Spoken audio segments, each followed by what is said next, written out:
sejahtera buat kita semua. Selamat pagi Bapak Ibu semuanya, peserta pelatihan kepemimpinan pengawas di Balai Besar Pelatihan Kesehatan Jakarta. Baik, hari ini saya akan melanjutkan dari materi yang masuk dalam agenda 3, yaitu pengendalian pekerjaan dengan mata pelatihan manajemen mutu. Izinkan saya memperkenalkan diri. Nama saya adalah Danita Amik, saya adalah Widya Iswara, ahli muda di Balai Besar Pelatihan Kesehatan Jakarta. Bagaimana kabarnya Bapak Ibu hari ini? Luar biasa, sehat semuanya. Baik, saya dengar teman-teman atau Bapak Ibu ya? Oke, Bapak Ibu aja ya. Bapak Ibu sudah mempunyai yel-yel ya? Apa yel-yelnya? Oke, boleh kita lakukan untuk sama-sama memberikan aura positif pada hari ini supaya kita tetap semangat. Karena hari ini kita sudah memasuki hari ke-16.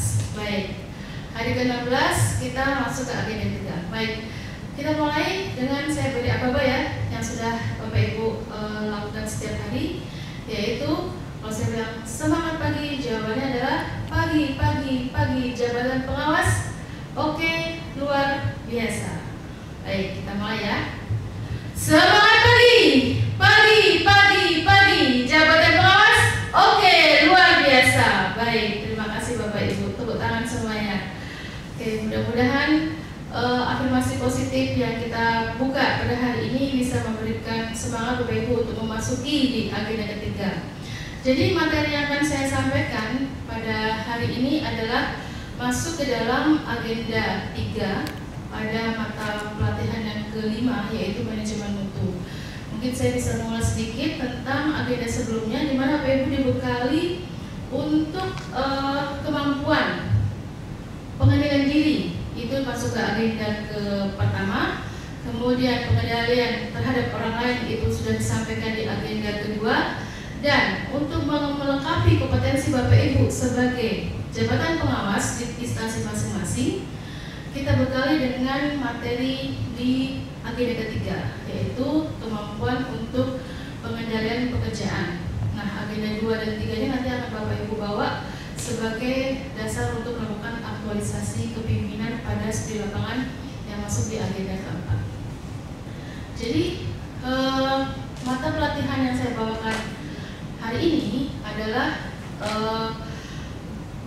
bahwa Bapak Ibu diharapkan mampu melaksanakan, memahami manajemen mutu dan menerapkan teknik-teknik pengendalian mutu yang relevan dengan pelaksanaan tugas peserta di instansinya. Dengan indikator hasil belajar ada 6 materi pokok yang diharapkan Bapak Ibu semua memahami dan menjelaskan tentang substansi ceramah manajemen mutu. Yang kedua, menyampaikan perkembangan dan ruang lingkup dari manajemen mutu tersebut. Kemudian bisa membedakan antara standar mutu berdasarkan ISO maupun SNI. Kemudian sedikit nanti kita singgung tentang SPIP sebagai penilaian mutu. Tapi SPIP yang sebenarnya akan kita bahas di mata pelatihan yang berikutnya setelah saya, yaitu di manajemen pengawasan. Jadi yang di SPIP di kita nanti adalah tentang bagaimana SPIP tersebut kita gunakan untuk pelaksanaan pengendalian mutu di tugas kita masing-masing. Kemudian Bapak Ibu harus juga menerapkan teknik-teknik penilaian mutu sebagai jabatan pengawas, di mana Bapak Ibu adalah garda terdepan untuk memperbaiki teman-teman pelaksana. Kemudian dapat juga melakukan menganalisa masalah-masalah mutu yang ada di instansi kita dengan menggunakan manajemen mutu. Baik, ini materi pokok sama seperti hasil belajar, ada 6 yang akan kita sampaikan. Kemudian sebelum kita masuk ke materi, boleh saya tahu pendapat Bapak Ibu tentang gambar yang saya sampaikan di sini. Kira-kira ini gambar tentang apa ya?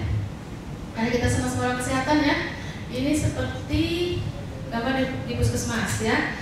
Di puskesmas tentang mutu layanan puskesmas.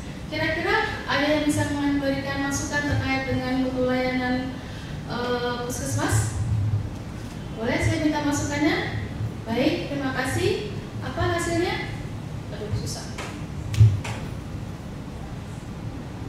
Pelayanan layanannya buruk. Baik, buruk. Kemudian tidak tepat waktu. Tidak tepat waktu. Oke. Baik, apalagi Bapak Ibu? Tidak disiplin. Baik, tidak disiplin. Nah, dari semua yang Bapak masukkan semua ini, arah muaranya adalah menuju ke kemana? Iya, betul. Ketidakpuasan. Ketidakpuasan terhadap pelayanan di puskesmas tersebut. Nah, ini yang akan kita bahas, ketidakpuasan. Sebelum kita masuk ke materi tentang mutu, sebaiknya kita belajar sedikit tentang apa perkembangan dari manajemen mutu tersebut. Jadi manajemen mutu, perkembangan dari manajemen mutu itu bisa dimulai kita lihat di sebelum Masehi bisa. Seperti kita lihat bangunan piramida, tembok Cina dan seterusnya. Tapi secara keilmuan itu dimulai dari tahun 1920, di mana situ tidak hanya ada praktek monopoli. Jadi kualitas atau kepuasan dari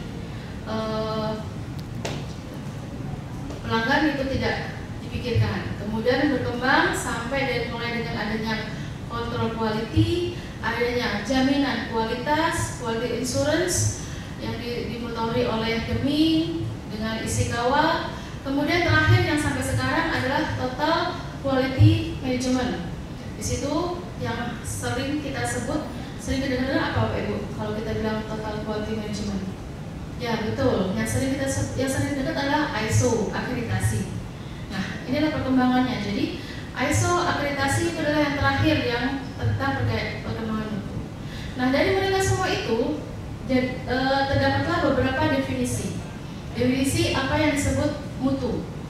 Tapi secara kesimpulan dari beberapa bapak mutu atau karena ada yang lebih tua, kita sebut bah mutu, itu rata-rata menyampaikan bahwa mutu adalah kesesuaian dengan harapan pelanggan. Mutu adalah kesesuaian dengan spesifikasi. Jadi definisi mutu seperti tadi yang kita sampaikan di layanan puskesmas itu, bahwa pelayanan tersebut tidak bermutu karena pelanggan tidak puas. Jadi kalau nanti pelayanan itu dianggap bermutu kalau ada kepuasan. Makanya untuk mutu yang sekarang harus melibatkan pelanggan. Seperti Bapak Ibu lihat selama ini kalau ada penilaian pasti ada kotak saran, dan itu wajib untuk kalau kita mau dibilang bahwa mutu layanan kita itu sudah baik. Tidak bisa bilang kita bahwa kita bermutu kalau tidak ada umpan balik dari pelanggan kita. Nah, berdasarkan dari Juran, Garvin, dan Berry dan para Suraman, mutu itu ada dimensinya. Rata-rata bila kita mempunyai kedaya tahanan, mempunyai kekuatan, keindahan, dan mempunyai jaminan, itu yang disebut mutu. Nah, dari mutu ada yang disebut manajemen mutu. Manajemen mutu berarti menjaga agar mutu tersebut tetap sama seperti harapan masyarakat. Kemudian berlanjut menjadi sistem manajemen mutu, di mana sistem manajemen mutu tugasnya adalah meningkatkan kepuasan pelanggan. Jadi bukan hanya menjaga, tapi meningkatkan dan memperbaiki yang berkelanjutan. Oke, kalau kita lihat dari ISO, semua prinsip yang dipakai selalu berfokus kepada customer. Yang kedua, selalu harus ada kepemimpinan. Jadi tidak mungkin ada sistem manajemen mutu kalau tidak ada kepemimpinan. Dan juga harus ada keterlibatan dari masing-masing yang terlibat di sana. Nah, untuk tahapan manajemen mutu ada disebut tahapan perencanaan, bagaimana kita merencanakan, mengidentifikasi masalah mutu, kemudian melaksanakan, dan tahap yang berikutnya adalah membandingkan antara perencanaan dengan pelaksanaan, apakah sesuai dengan sasaran mutu yang sudah dibuat ketika di tahap perencanaan. Sedangkan untuk komponen manajemen mutunya ada 4, yaitu dari quality plan, bagaimana merencanakan yang baik, kemudian apakah ada asuransinya, quality-nya, kemudian ada kontrol, dan ada quality improvement. Jadi yang terbaru, quality itu harus meningkat secara berkesinambungan. Kemudian untuk materi yang ketiga, Bapak Ibu semuanya, ada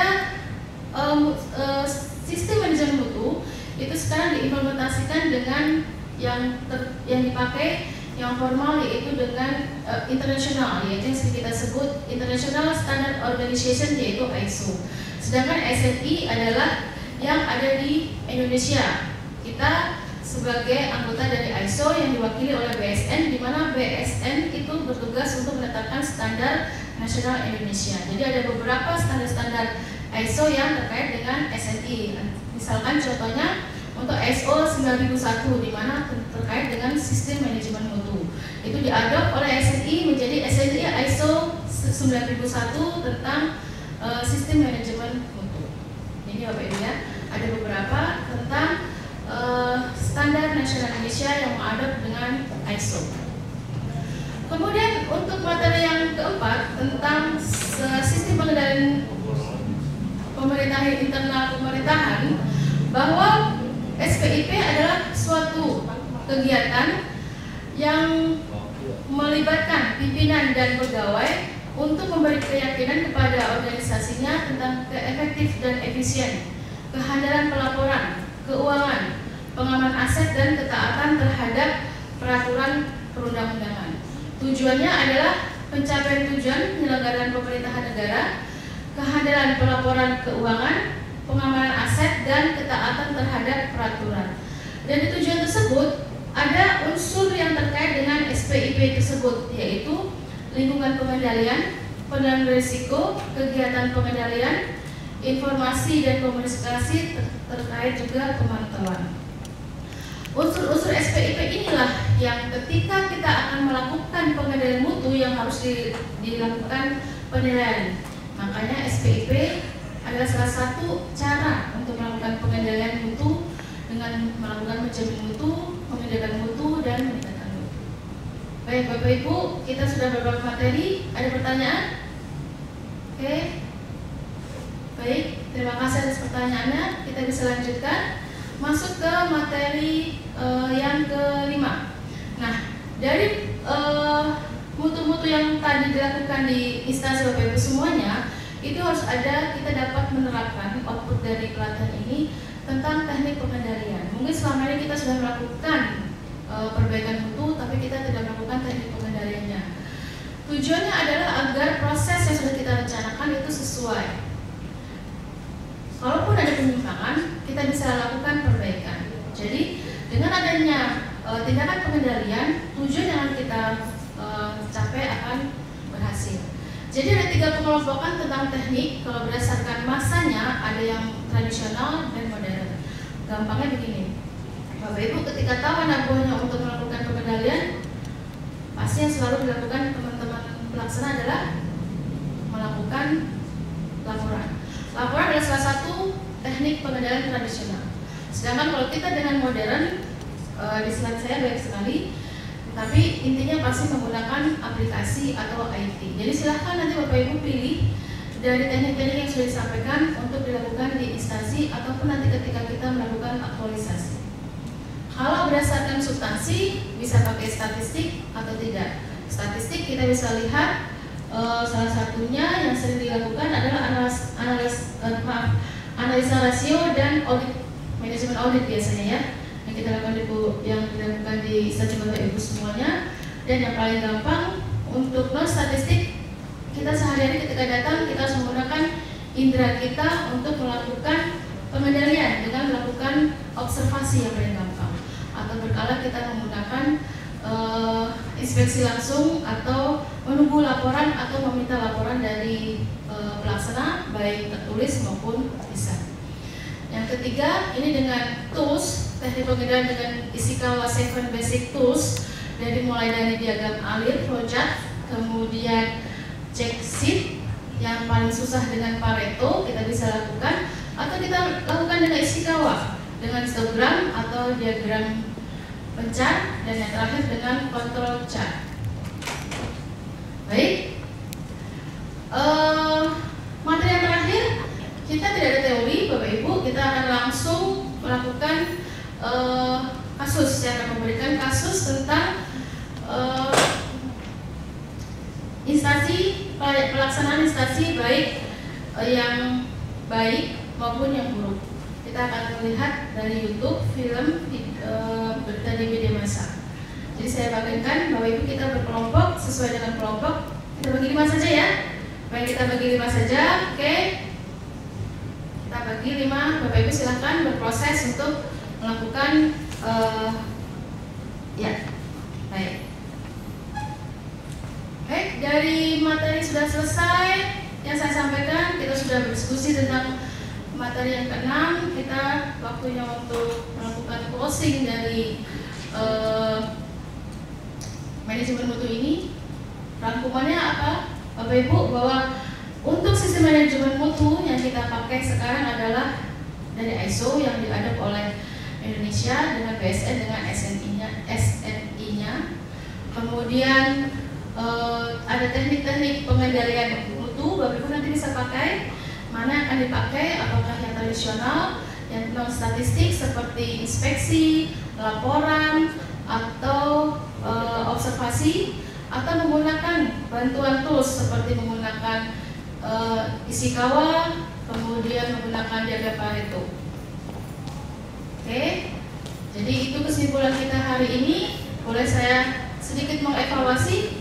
Kira-kira Bapak Ibu bisa menyebutkan standar sistem manajemen mutu yang sudah dilakukan di misalnya Bapak Ibu apa saja? Baik, ISO ya, ISO 9001, kemudian 14001 terkait dengan lingkungan ya. Baik. Kemudian kira-kira sudah melakukan teknik pengendalian mutu enggak? Ya, betul. Pasti melakukan paling gampang ya Bapak Ibu ya, betul. Observasi, laporan. Baik. Jadi alhamdulillah mudah-mudahan materi selama 2 hari ini bisa dimengerti dan bisa bermanfaat sebagai kompetensi manajerial Bapak Ibu ketika melakukan tugas di tempat masing-masing. Demikian materi dari saya, semoga bermanfaat. Mohon maaf bila ada kesalahan. Wassalamualaikum warahmatullahi wabarakatuh. Waalaikumsalam.